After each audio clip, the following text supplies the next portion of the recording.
Hey, my name's Ethan. I'm 25 and I work as a server and line cook at this small diner on the east side of Houston. It's nothing fancy, just greasy spoons, late night crowds, and the kind of tips that barely cover rent on my cramped studio apartment downtown. Most nights I clock out around 10, but tonight dragged on. We had a big group come in late, some office party that wouldn't end. So by the time I finished scrubbing down the grill and mopping the floors, it was past 11. My hands were raw from the hot water and dish soap. My shirt stuck to my back with sweat and the faint smell of fryer oil clinging to everything.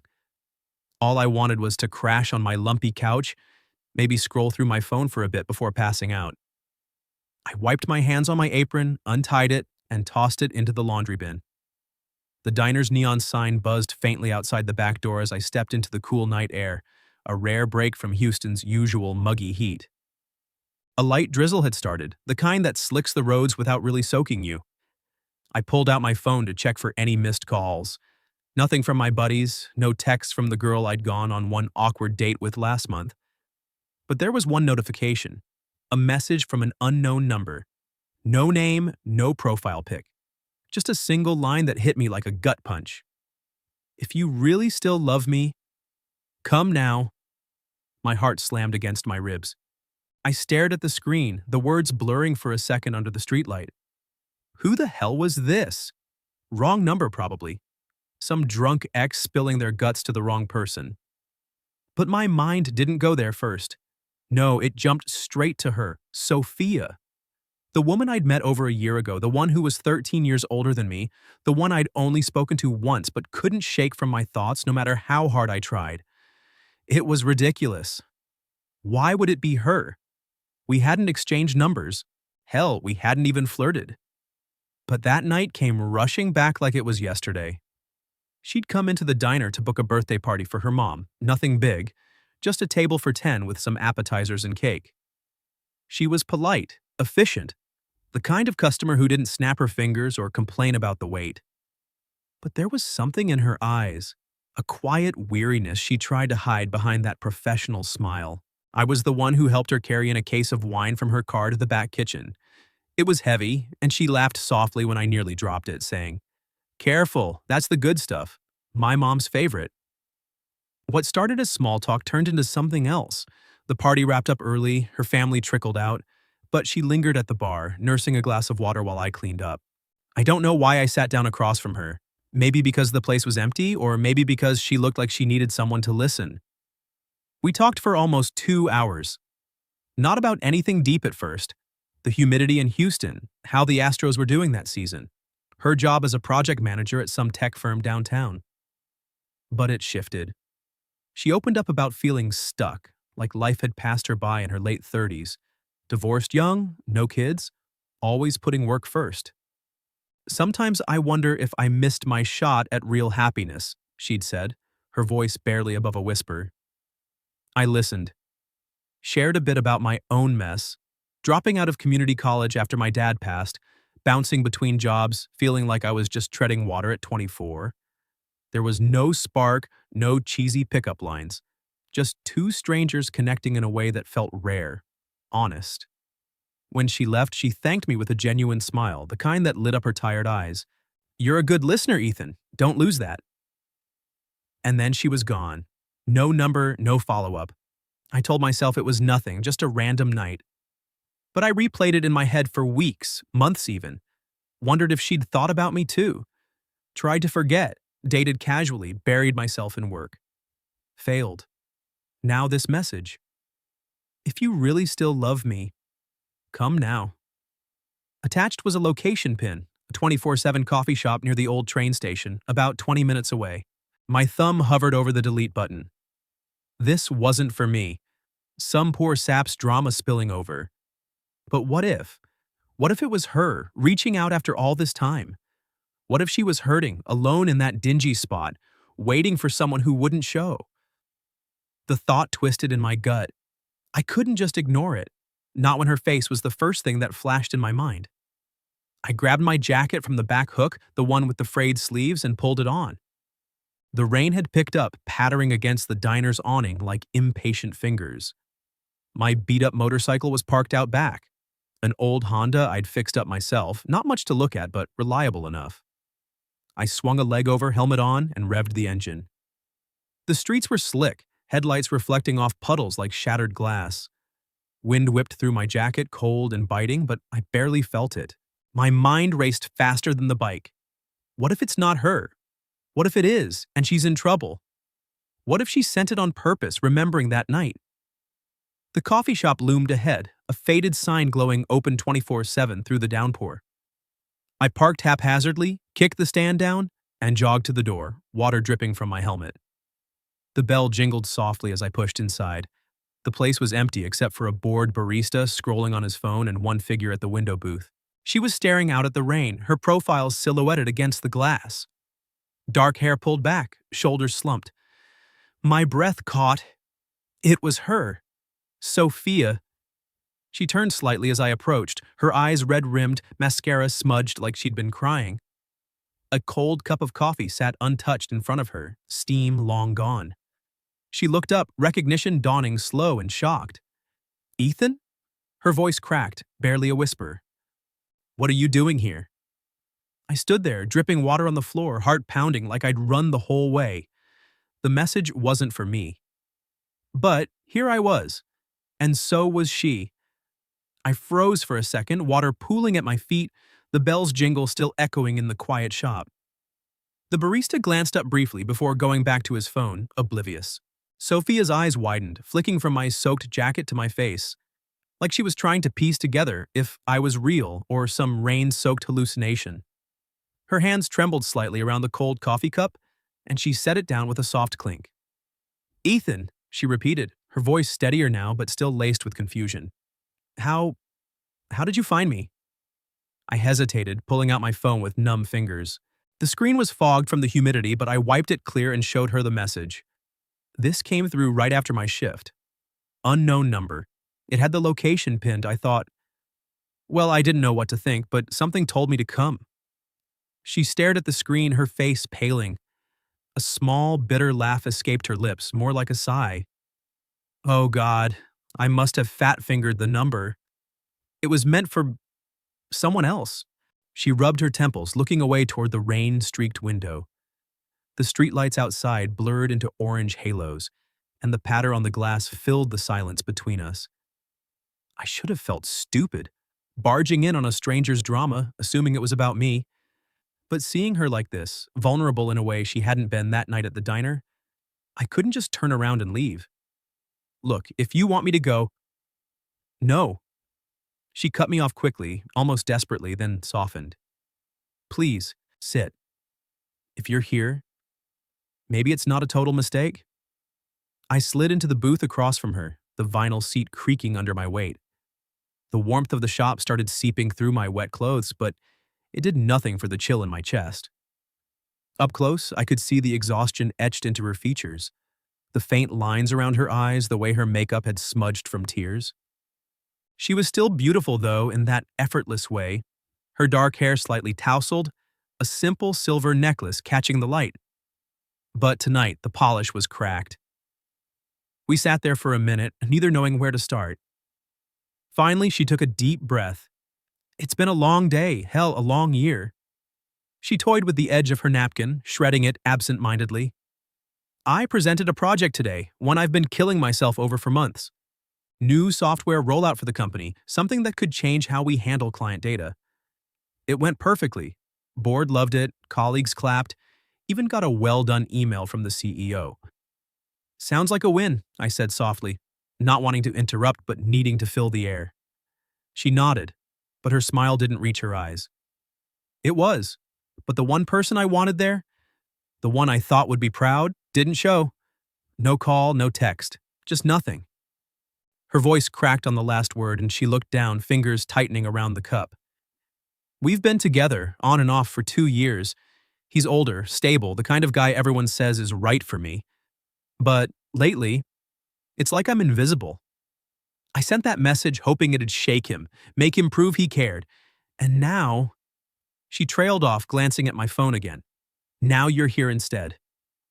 I leaned back, processing, so it was a boyfriend, or ex, or whatever messy label fit. Not me. Of course not. But hearing her pour it out like this, raw and unfiltered, reminded me of that night at the diner. Back then, she'd hinted at loneliness, at pouring everything into work because relationships always fell short. I'd shared my own crap, losing my dad young, scraping by without a real plan, and for a couple hours it felt like we were the only two people who got it. "I'm sorry," I said, meaning it. "That sounds rough. You deserve better than being stood up on a big day." She met my eyes then, really looked at me for the first time since I'd sat down. "You remember me from that party, don't you? The one for my mom. How could I forget? You talked me into trying that weird sparkling wine. Said it was life-changing. It wasn't, by the way." I cracked a small smile, hoping to lighten the mood. She laughed, a real one this time, short but genuine. "God, I was so full of it that night. But yeah, I remember you too. You listened, really listened. Not many people do that anymore." She paused, sipping her cold coffee finally, grimacing at the taste. "Why did you come? I mean, a random text from a stranger?" I shrugged, staring at my hands. They were still pruned from the rain. "Honestly, when I saw it, your face popped into my head. That night stuck with me. I figured if it was you, and yeah, long shot, but if you needed someone, I didn't want you waiting alone." Her expression softened, the tension in her shoulders easing just a bit. "That's kind. Kinder than I deserve tonight." She set the cup down, leaning forward slightly. "Tell me about you. What have you been up to? Still slinging plates at that diner?" We talked then, easing into it like old friends catching up. I told her about the grind, picking up extra shifts to save for a better bike, dealing with asshole customers who stiff on tips, the rare quiet nights where I actually enjoy the rhythm of the kitchen. She opened up more about her world, the high-stakes meetings, the pressure to always be on, how success felt hollow without someone to share it with. "I'm 38 now," she said at one point, almost apologetically. "Feels like everyone's moved on, married, kids, the whole package. And here I am, texting ghosts in the middle of the night." "You're not a ghost," I replied without thinking. "And age? That's just a number. You've got more life in you than half the people I know my age." She tilted her head, studying me. "You always say the right thing, don't you?" "Not always, but with you, it comes easy." The rain outside slowed to a drizzle, the shop's clock ticking past midnight. We didn't notice. For the first time since that diner night, it felt like time had paused just for us. No expectations, no rush. Just being there. By the time we stood to leave, the barista was shooting us annoyed glances for hogging the booth. "Thanks for coming," she said at the door, pulling on her coat. "Really, you didn't have to." I wanted to. I hesitated, then added, "If you ever need to talk again, you have my number now." She smiled, a real one that chased away the shadows in her eyes. "I do. Good night, Ethan." As I watched her walk to her car, umbrella popping open, something settled in me. The message was a mistake. But showing up? That felt right. And maybe, just maybe, it was the start of something neither of us saw coming. After that rainy night at the coffee shop, things shifted in ways I didn't expect. It wasn't like we jumped into some whirlwind romance. No dramatic declarations or late-night hookups. It started small, almost tentative, like we were both testing the waters without wanting to make waves. The next morning, my phone buzzed with a text from her. "Thanks again for last night. Hope you didn't catch a cold in that downpour." Simple, polite. I replied with a joke about Houston weather being more unpredictable than my shifts, and just like that, we were talking. At first, it was sporadic. She'd send me a link to an old song she'd mentioned during our chat. "This one's from my college days, still hits hard."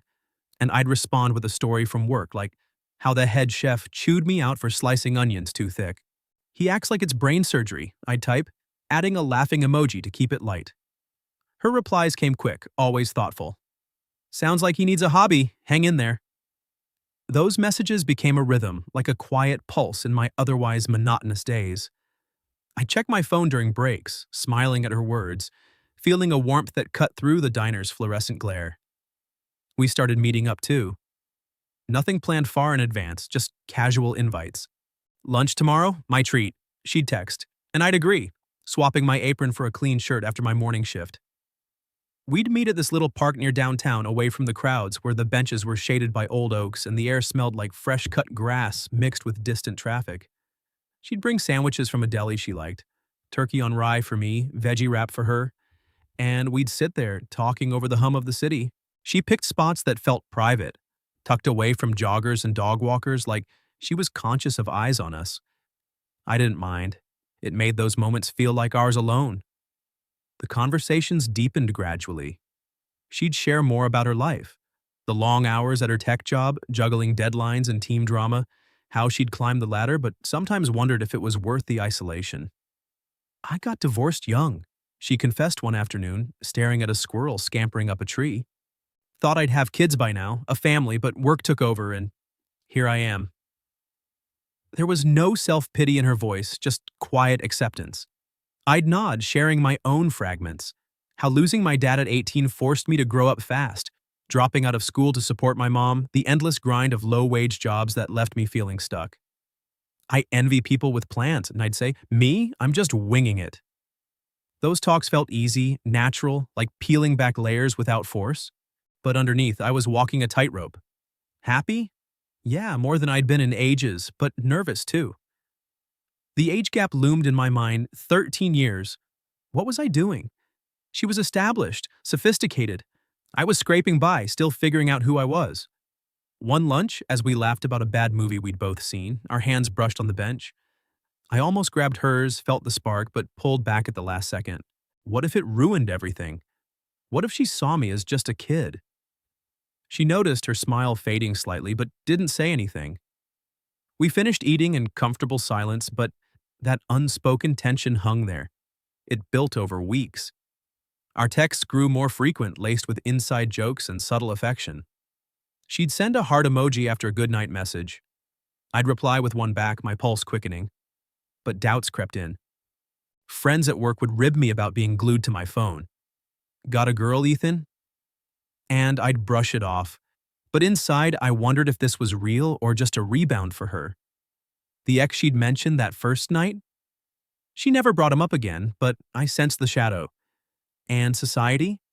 Houston's not judgmental like some places, but a 25-year-old with a 38-year-old? People talk. Then came the day it cracked. I'd been looking forward to our usual spot all week. Work had been hell, with double shifts and a kitchen flood. And I got there early, grabbing our bench with 2 coffees in hand. Steam rose from the lids as I waited, checking my watch. 10 minutes late. 20. My texts went unread. Finally, she showed up, her steps hurried, face drawn. No hug, no smile. She sat down heavily, avoiding my eyes. Sorry I'm late, she muttered, fiddling with her bag strap. No worries. Everything okay? I slid her coffee over, but she didn't touch it. She took a deep breath, staring at the ground. Ethan, I think we should stop this. The words hit like a splash of cold water. My stomach dropped. Stop? What do you mean? This, us, whatever it is. Her voice was steady, but her hands twisted in her lap. It's not fair to you. Did I do something wrong? I leaned forward, searching her face. Panic rose in my chest. Had I pushed too hard? Said something stupid? She shook her head, a sad smile flickering. No, you're amazing. Too good, really. Kind, funny, real. But you're 25, you have your whole life ahead. Adventures, maybe school again, someone your age. Me? I've been through it all. Divorce, dead-end relationships. I'm past my prime, Ethan. You just end up resenting me. That's not true. My voice came out sharper than I meant. Age doesn't matter to me. You're not past anything. You're vibrant, strong. I like being with you because of who you are, not some number. She finally looked at me, eyes glistening. It's not that simple. What about your friends, family? They'd think I'm taking advantage, and me? I'm scared. Scared of getting hurt again, of dragging you down. Her hand hovered near mine on the bench, then withdrew under the table like an invisible wall had snapped up. I wanted to argue, to pull her close and prove her wrong, but the words stuck. We sat in heavy silence as leaves rustled around us. Finally, she stood. I'm sorry, take care of yourself, okay? And she walked away, leaving her coffee untouched. That night, back in my dim apartment, I sprawled on the couch, staring at the ceiling. The rain had started again, tapping against the window like mocking applause. I scrolled through our old texts, the songs, the laughs, the hearts. They were all still there, glowing on the screen, but she wasn't. In the dark, alone with my thoughts, I realized the depth of it. She didn't need pity. I never pitied her. I just cared. Deeply. And now it hurt like hell, a raw ache that kept me up, wondering if I'd ever hear from her again. The days blurred after that. Work, sleep, repeat. But the emptiness lingered. A constant reminder of what I'd almost had. The weeks after that park bench conversation blurred into a numb routine. Work at the diner became my escape, or at least that's what I told myself. I'd show up early, bury my head in prep work, chopping vegetables with mechanical precision, flipping burgers like it was the only thing that made sense. The smells of sizzling grease and fresh coffee grounded me, but every quiet moment my mind wandered back to her. Sophia. The way she'd pulled away, her words echoing. I'm past my prime. It stung, not because I believed it, but because she did. I'd scroll through our old texts at night, debating whether to delete them or send one last message. In the end, I'd just stare at the screen until it dimmed, the ache settling deeper. Friends noticed something was off. My buddy Jax from the kitchen slapped my back one shift. You look like shit, man. Girl trouble? I'd shrug it off with a forced laugh. Nah, just tired. But inside, it felt like a part of me had gone missing. Houston's humidity didn't help. The sticky air mirrored the fog in my head. I'd ride my bike home after closing, the city light streaking by, wondering if she'd blocked my number or if she was out there feeling the same void.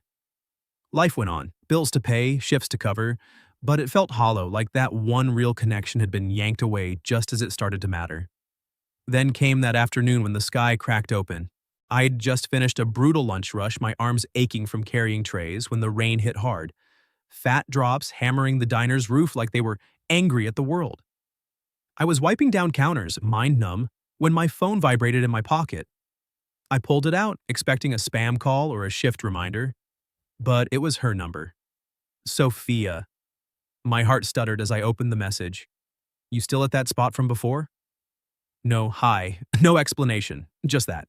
My fingers shook as I typed back, the coffee shop? Yeah, I can be there.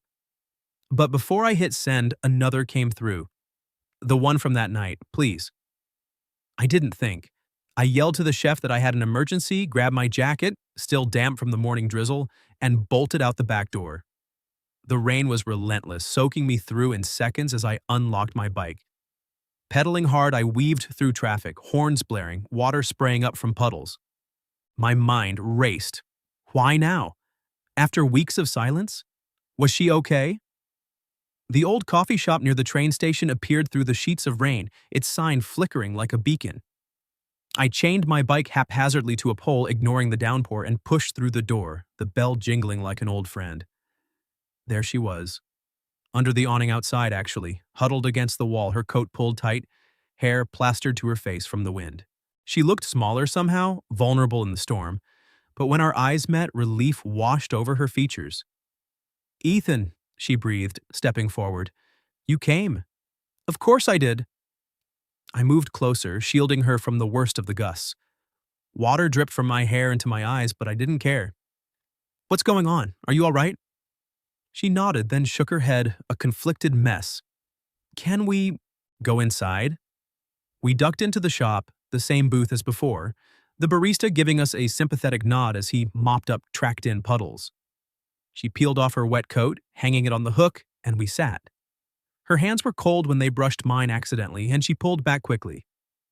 I'm sorry, she started, her voice low, eyes fixed on the table. For everything. For pushing you away. For the silence after. I waited, not interrupting. The rain drummed against the window, a steady backdrop to her words. I was scared, she continued, finally meeting my gaze. Terrified, really. After my divorce, and the guys since, it's always ended the same. They leave when things get real, or I push them away first. With you, it felt different. Good. Too good. And that age thing? It's not just a number to me. I kept thinking, what if you wake up one day and realize you're wasting your time with someone who's already lived half her life? But I'm not, I said, gently leaning in. Sophia, I don't see you that way. You're not past anything. You're here now, and that's what matters to me. Tears welled in her eyes, and she blinked them back. That's what scares me most, because I believe you. And God, Ethan, I think I'm falling for you, for real. Not as some rebound or distraction. You make me feel seen, like I don't have to perform or hide the messy parts. The words hung there, raw and honest. My chest tightened, a mix of relief and joy flooding in. I've felt the same since that first night. I didn't push because I didn't want to scare you off, but yeah, I care about you, a lot. She reached across the table then, her hand finding mine. No pulling back this time. Her fingers were still cold, but the touch warmed something deep inside me. I'm sorry for running. I just needed time to admit it to myself. We sat like that, hands intertwined as the storm raged outside. No grand gestures, no passionate kiss in the rain like some movie. Just us talking through the fears, the what-ifs about our ages, her past heartbreaks, my uncertainties about the future. She opened up about her ex, the one who'd ghosted her big day. He was safe, predictable. But with you, it's scary because it's real. I shared how her walking away had gutted me, but also made me realize I didn't want to let go without fighting. As the rain eased to a trickle, the tension between us dissolved. We laughed a little, nervous at first, then genuine, about how a wrong number text had brought us full circle. Fate's got a weird sense of humor, I said, squeezing her hand. She nodded, her smile soft. Maybe. Or maybe we just needed a push. We left the shop together, her arm brushing mine as we walked to her car. I offered her my jacket, still damp but better than nothing, and she took it, pulling it around her shoulders. Thank you, she whispered, not just for the jacket. At her door she turned, our faces close. I don't need you to be brave for both of us, I said, echoing her fears. Just don't run when I'm walking toward you. I won't, she promised. And in that moment, under the clearing sky, we started healing. Not fixing each other, but being there, present and unafraid. It wasn't perfect, but it was ours. One crisp weekend morning, the kind where the Houston sky stretched endlessly blue without a hint of the usual haze, I woke to the soft sounds of Sophia moving around our small apartment. We'd found this place a few weeks after that rainy reconciliation. A modest one-bedroom on the outskirts, tucked away in a quiet suburb where the rent didn't eat my entire paycheck, and the balcony overlooked a patch of green that felt like an escape from the city's grind. It wasn't fancy. Peeling paint on the railings, a kitchen counter that wobbled if you leaned too hard, but it was ours. No more stolen lunches in parks or awkward goodbyes at coffee shops. We'd eased into sharing space, one drawer at a time, one shared grocery list after another. I padded out to the balcony with 2 steaming mugs of tea. Chamomile for her, black for me. Just how she liked it after I'd burned a few batches at learning her preferences. She was already out there, kneeling by a new pot of lavender she'd picked up at the farmer's market last weekend. Dressed in one of my old flannel shirts, sleeves rolled up and hanging loose on her frame, she looked effortless, the fabric carrying that faint scent of sunshine from hanging on the line. Her hair was tied back messily, a few strands escaping to frame her face as she patted the soil gently. Morning, I said, handing her the mug. She took it with a grateful smile, her fingers brushing mine in that familiar way that still sent a quiet thrill through me. Thanks, this smells perfect. She stood, wiping her hands on her jeans and leaned against the railing beside me. The air was fresh, birds chirping in the trees below, a far cry from the noisy diner shifts or her high-pressure office days. Any plans today? I asked, sipping my tea. The warmth spread through me, chasing away the last bits of sleep. She tilted her head, eyeing the city skyline in the distance. Actually, yeah, there's that used book fair at the park downtown. Want to go? I could use some new reads for those late nights when work keeps me up. I grinned. Sounds good. I'll drive, if you promise not to hog all the mystery novels. She laughed, that light, genuine sound I'd come to crave. Deal, but only if you hold my left hand while we walk. Right ones for carrying the stack I'll inevitably buy. We both chuckled. the kind of easy laughter that came without effort now. No more guarded smiles or hesitant glances. In those early days after getting back together, we tiptoed around labels, no boyfriend or girlfriend, no anniversary dates marked on calendars. It felt forced, unnecessary. Instead, we built routines that spoke louder. Me brewing tea every morning, her folding the towels I'd leave crumpled on the bathroom counter at night. Simple acts, but they wove us closer, mending the cracks from her past hurts and my insecurities. Friends and family, we kept it low-key. My mom met her once over coffee, raising an eyebrow at the age difference, but softening when she saw how Sophia listened, really listened, to her stories about my dad. Sophia's circle was smaller. Colleagues who knew her as the driven project lead, not the woman sharing a life with a guy still figuring out his path. When anyone asked how we met, we'd exchange a knowing look and say, "It started with a wrong text." No need for more. The truth was ours to keep. Life wasn't a fairy tale. There were rough patches. Her late nights at the office leaving me eating alone, my erratic shifts making date nights sporadic. We'd argue sometimes, about money, about me pushing her to open up more, about her worrying I'd regret this down the line. But we'd talk it through, no slamming doors or silent treatments. She'd taught me patience. I'd shown her it was okay to lean on someone without fear. As we finished our tea that morning, I set my mug down and wrapped an arm around her waist. She leaned into me, her head on my shoulder. "You know," she said softly, "I never thought I'd have this. Mornings like these, someone who shows up without me having to ask." "You deserve it," I murmured. "We both do." Life's roads aren't always straight, but opening up can turn a stranger into home. Loneliness isn't scariest when alone. It's having the world, but no one opening the door when you need it most. I showed up, even if by mistake, and from then on, she didn't face New Year's alone anymore.